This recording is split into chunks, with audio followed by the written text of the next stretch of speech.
واسه دیدن بارون اشکا دوباره خاطره هامو سوزوندم، ولی تا اینجا نبودی ببینی چجوری پای نگاهتو موندم. تو نبودی که ببینی دلم رو چجوری عاشق عشق تو مونده.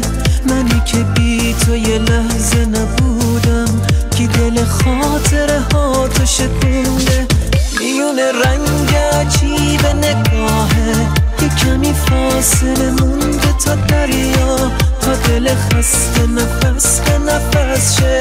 تو بیا واقعی شد خود رویا، واسه یه دیدن ساحل چشمات همه دار و ندارم و میدم.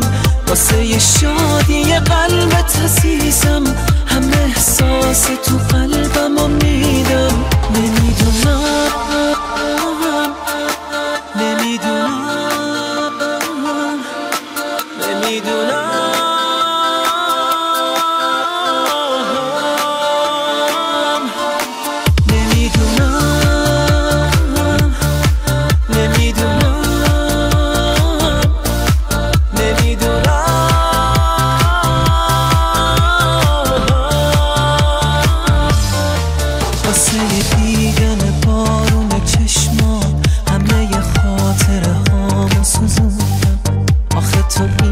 نبودی ببینی چجوری پای نگاه تو موندم.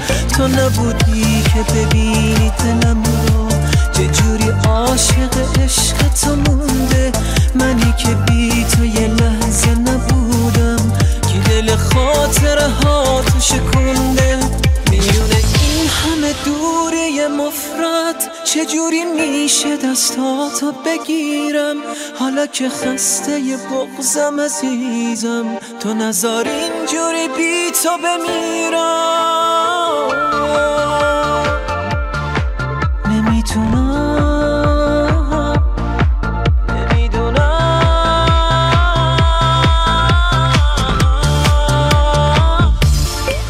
میونه رنگ عجیب نگاهه، یه کمی فاصله مونده تا دریا، تا دل خسته نفس به نفس شه.